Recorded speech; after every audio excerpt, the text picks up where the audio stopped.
ఇటుక గాంధీ ఆసుపత్రి దగ్గర కోమటిరెడ్డి వెంకటరెడ్డి లాస్య నందిత మృతికి సంబంధించి మాట్లాడుతున్నారు. ఆ లైవ్ చూద్దాం. మాసాలు కాకముందే మరణించడం ఇంతో భవిష్యత్తుతో పాటు ఎమ్మెల్యేగా గెలిచిన కొన్ని రోజుల్లోనే ప్రజలకు వాళ్ళ తండ్రిలాగానే ప్రజల మధ్యలో సంబంధాలు ఏర్పరచుకొని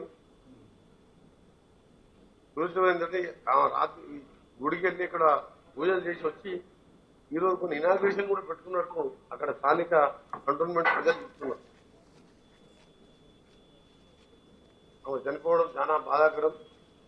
సందర్భంగా భగవంతుని ప్రార్థిస్తూ ఆమెకు శాంతి కలగాలని, ఆ కుటుంబ సభ్యులను కూడా ధైర్యాన్ని ఇవ్వాలని మాకు చెప్పడానికి కూడా మాటలు వస్తలేదు. ఎందుకంటే సాయన్న గారు చనిపోయి మన ఫిబ్రవరి 19కి ఒక సంవత్సరిక కార్యక్రమాలు పూర్తి చేసుకున్నాం. అంటే 4 రోజుల క్రితం. సంవత్సరం తిరగకముందే సంవత్సరం అయిన 4 రోజులకే ఆ కుటుంబంలో మళ్ళా ప్రజలతో ఎన్నికైన ఎమ్మెల్యే సాయన్న కూతురు మరణించడం చాలా బాధాకరం. సాయన్నతో నాకు వ్యక్తిగతంగా గత 15 సంవత్సరాలు ఇద్దరం కలిసి శాసనసభలో ఎమ్మెల్యేగా ఉన్నా, ఏనాడు ఆయన అధికారంలో ఉన్నా ప్రతిపక్షంలో ఉన్నా అందరితో మంచిగా ఉండేవాడు. ఆయన లాగానే తక్కువ సమయంలోనే లాస్య నందిత కూడా అందరితో చురుగ్గా యాక్టివ్గా ప్రతిరోజు అసెంబ్లీలో కనిపించేది. ఇది నిజంగా కూడా ప్రతి ఒక్కరిని దిగ్భ్రాంతికి గురి చేసిన సంఘటన జరిగింది.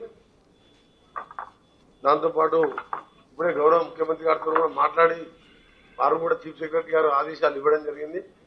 అధికార లాంఛనార్థం కూడా అంత్యక్రియలు చేయాలని చెప్పి గౌరవ ముఖ్యమంత్రి గారు చీఫ్ సెక్రటరీ గారికి నేను కూడా మాట్లాడాను.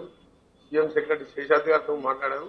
సీఎం గారు కూడా దాన్ని అధికారులతో చేయాలని చెప్పి డిక్లేర్ చేయడం జరిగింది. తప్పకుండా ఆ పేరు మీద సాయన్న గారి పేరు మీద ఆ ప్రజలలో వాళ్ళకున్న సంబంధాల మీద తప్పకుండా కంటోన్మెంట్ లో ఆమె ఏదైతే కోరుకున్నదో ఏదైతే హామీలు ఇచ్చిందో ఆ కార్యక్రమం కూడా పూర్తి చేస్తాం. ఈ సందర్భంగా మరొకసారి ఆమె ఆత్మకు శాంతి కలగాలని భగవంతుని ప్రార్థిస్తున్నాం.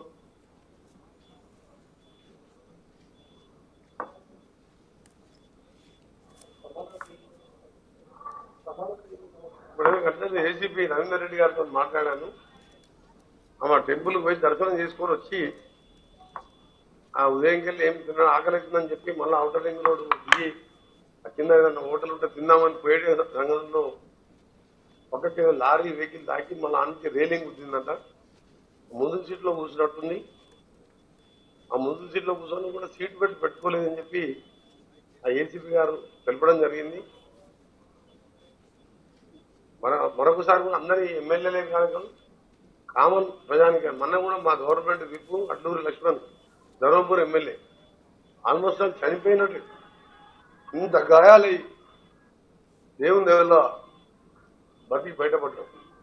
నాకు కూడా ఎన్నోసార్లు 25-30 సంవత్సరాలు ఎమ్మెల్యేగా ఎంపీగా మినిస్టర్గా ఎన్నో గ్రామం ఏదో హడావుడిగా పోతుంటాం స్పీడ్గా.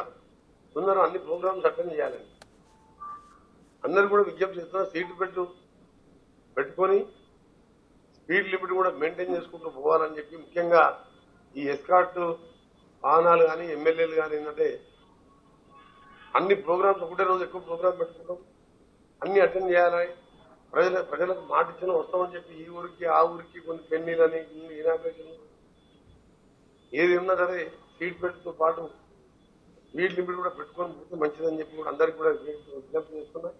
మొన్న ఎమ్మెల్యే లక్ష్మణ్ ఏం చేయాలి వారం రోజులకి జరిగింది. సరే ఏదేమైనా సరే లాస్య చనిపోవడం మాత్రం చాలా మూడోసారి గతంలో నల్గొండలో మొన్న యాక్సిడెంట్ అయినా కూడా తలకు గాయాలు తగ్గాయి. అక్కడ హోంగార్డ్ చనిపోయాడు. అంతకుముందు లిఫ్ట్ లో ఎమ్మెల్యేగా లిఫ్ట్ లో ఎత్తుపోయి అది కింద పడితే అప్పుడు గాయాలైనాయి. అంటే దేవుడు చూడండి ఇంత పగబట్టినట్టు తీసుకుంటే అనిపిస్తుంది. మంచి భవిష్యత్తు ఉన్న నాయకురాలు ఈ విధంగా ఒకటేసారి 2 నెలల్లో 3 యాక్సిడెంట్స్ అయ్యి 3వ యాక్సిడెంట్ లో మన నుంచి దూరం కావడం అది మాటల్లో చెప్పలేని బాధ.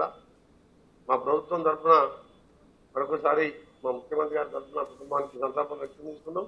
తప్పకుండా ఆ కుటుంబానికి మేము అండగా ఉంటాం.